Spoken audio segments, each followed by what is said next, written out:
প্রিয় দর্শক আসসালামু আলাইকুম। আজকের পর্বে তৈরি করে দেখাবো কদম ফুল পিঠা।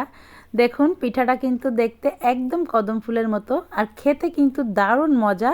যদি আপনারা এভাবে পিঠাটা বানিয়ে খান তো আপনাদের খালি খেতেই ইচ্ছা করবে, এতটা মজা পিঠাটা। তো পিঠাটা কিভাবে তৈরি করব তাহলে চলুন আমরা সেটাই দেখে নিই। রেসিপিটি ভালো লাগলে একটি লাইক, কমেন্ট, শেয়ার এবং চ্যানেলটিকে সাবস্ক্রাইব করে পাশে থাকবেন। তো এখানে দেখুন আমি কিছু নারকেল কুড়িয়ে নিয়েছি, এখানে মানে ফ্রেশ করে কুড়িয়ে নিয়েছি সাদা অংশটা নারকেলের। তো নারকেলটা আমি প্রথমে একটি ফ্রাই প্যানে দেখুন চুলায় বসিয়ে দিয়েছি, চুলার আঁচটা কিন্তু একদম কমিয়ে রেখেছি এই সময়। এখন আমি এখানে একটু গুড় দিয়ে দিব, আর এই পিঠাটা কিন্তু গুড় দিয়ে বানালে ভালো লাগবে খেতে, যার জন্য এখানে আমি খেজুরের গুড় নিয়ে নিয়েছি। আর এই খেজুরের গুড় দিয়ে কিন্তু এই পিঠাটা তৈরি করব, মানে পিঠার ভিতরে একটা পুর যাবে, সেই পুরটাই আমি আজকে এইটা দিয়েই তৈরি করব। তো পিঠাটা বানানো খুব সহজ কিন্তু খেতে দারুণ মজা। যারা এ ধরনের পিঠা খেতে পছন্দ করেন শীতের সকালে বলুন সন্ধ্যায় বলুন, এই পিঠাটা খেতে আসলে অনেক মজা, গরম গরম পিঠা খেতে। তো এখানে সামান্য একটু লবণ দিয়ে দিলাম, মিষ্টিটা খেতে ভালো লাগবে যার জন্য মিষ্টিতে একটু লবণ দিয়ে দিয়েছি।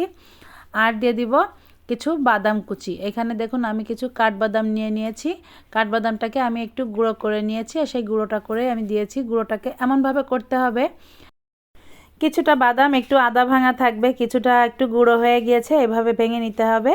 আর এখানে আমি 1/3 কাপ গুঁড়ো দুধ দিয়েছি, আর গুঁড়ো দুধটা আপনারা চাইলে নাও দিতে পারেন, তবে দিলে কিন্তু স্বাদটা অনেক সুন্দর আসবে, যার জন্য কিন্তু এখানে গুঁড়ো দুধটা আমি অ্যাড করেছি। তো চাইলে এটা আপনারা স্কিপ করতে পারেন, শুধু এমনিতেই করলেও কিন্তু এটা ভালো লাগবে, চাইলে আপনারা বাদামটাও নাও দিতে পারেন। আর এখানে আমি দেখুন যখন গুড়টা গলে গিয়েছে এই সময় আমি এখানে 1/2 চা চামচ আমি দিয়ে দিয়েছি এলাচের গুঁড়া, সাদা যে এলাচটা সেটা গুঁড়া করে এটা দিয়ে দিয়েছি। দিয়ে এটা খুব ভালো করে এখন কিন্তু মিশিয়ে যখন দেখবেন যে এরকম একটা আঠালো আঠালো ভাব চলে আসছে তখন কিন্তু এটাকে আমি চুলা থেকে নামিয়ে নিব। পুরটা আমার তৈরি করা হয়ে গিয়েছে। আর বন্ধুরা যদি বাদাম না চান দিবেন না, তবে দিলে কিন্তু এগুলো স্বাদটা দ্বিগুণ বেড়ে যাবে। বাদাম, গুঁড়ো দুধ এসব আসলে পড়লে তো স্বাদের কোনো তফাৎ নেই, এটা সবাই আমরা বুঝতে পারি। তো পুরটা আমি রেডি করে নিয়েছি, আর এটা এখন আমি রেখে দিয়ে ঠান্ডা করতে দিয়ে এখন আমি এখানে পিঠার জন্য একটা মানে ডো করে নিব। চালের আটা দিয়ে একটা ডো করব, সেজন্য দেখুন আমি এখানে পানি দিয়ে নিয়েছি। তো আপনারা পানির পরিমাণটা আমি বললাম না, কারণ আপনি যতটুকু সেদ্ধ করবেন ঠিক সেই আকারে পানিটা পরিমাণটা নেবেন। তো এখানে আমি একটা মগে পানি নিয়ে নিয়েছি, 1 মগ পানি নিয়ে নিয়েছি, আর সামান্য একটু লবণ দিয়ে দিয়েছি, আর সামান্য একটু সয়াবিন তেল দিয়ে দিলাম, যাতে আটাটা সেদ্ধ হওয়ার পরে কিন্তু এই আটাটা একটু তেল দিলে একটু সফট ভাব থাকে, আর পিঠাটা যখন খাবেন তখন কিন্তু খুব নরম থাকবে পিঠাটা, যার জন্য একটু তেল দিলাম। তেলটা না দিলেও কিন্তু পিঠাটা বানানো যাবে। তো এখানে দেখুন পানিটা বলক এসে গিয়েছে, আমি 2 মিনিটের মতো পানিটাকে ভালো করে জাল করে নিয়েছি। আর এখানে এখন আমি চালের গুঁড়া দিয়ে দিব। তো এখানে কিন্তু আমি শুকনো চালের গুঁড়াটা ব্যবহার করছি, আপনারা চাইলে এখানে ভিজা চালের গুঁড়াটাও ব্যবহার করতে পারেন। সেক্ষেত্রে পানিটা একটু কম দিয়ে, মানে ভিজা চালের গুঁড়া হলে পানিটা একটু কম দিয়ে তারপরে আপনাদের এই মানে গুঁড়াটা সিদ্ধ করতে হবে। তো এখানে যেহেতু শুকনো চালের গুঁড়া, এখানে এই জন্য আমি পানির পরিমাণটা গুঁড়া হিসেবে একটু বেশি নিয়ে নিয়েছি। আর দেখুন যখন আমি এখানে মানে বলক আসার পরে পানিটা গুঁড়োটা দিয়ে কিছু সময় এভাবে খুব ভালো করে আটাটাকে মানে মিশিয়ে নিতে হবে প্যাচালো দিয়ে। দেখুন আমি এভাবে ভালো করে মিশিয়ে নিয়েছি, আর মিশিয়ে এভাবে চুলাটা অফ করে দিয়ে আমি এইটা ঢাকা দিয়ে রাখবো 5 মিনিটের মতো। তো 5 মিনিট পরে এই আটাটা কিন্তু খুব ভালোভাবে মানে সেদ্ধ তো হয়ে যাবে, তারপরে একটা মানে আটাটা অনেক সুন্দর আসে এভাবে ঢেকে রেখে দিলে। তারপরে 5 মিনিট পরে আমি দেখুন আটাটাকে আমি আলাদা একটা পাত্রে নিয়ে এটাকে এভাবে ভালো করে একটু ম্যাশ করে নিতে হবে, হাত দিয়ে এভাবে ছেনে নিতে হবে। ছেনে নিলে আটাটা খুব সুন্দর হবে আর সফট হবে। আটাটাকে খুব সুন্দর করে কিন্তু ছেনে নিতে হবে এইভাবে। তো আটাটাকে ছেনে নেওয়ার পরে এখন আমি হাতে একটু তেল লাগিয়ে নিয়েছি, নিয়ে এখন দেখুন এটা সম্পূর্ণ আপনার চোখে দেখার সব কিছু দেখে নিতে হবে, দেখেই বুঝে নিতে হবে। আপনি যেভাবে ইচ্ছা সেভাবেও কিন্তু এটা শেপ দিতে পারেন, তবে এটা যদি এইভাবে কদম ফুলের শেপ দিতে চান তাহলে এই আমি যেভাবে করছি এটা এইভাবেই তৈরি করতে হবে। আর এটা চাইলে কিন্তু পুলি পিঠার মতো কিন্তু আপনারা শেপ দিতে পারেন, একই জিনিস কিন্তু একটু আলাদা। এটা যে আমি যে শেপটা করছি এটা কদম ফুলের মতন বানাতে গেলে এইভাবেই করতে হবে।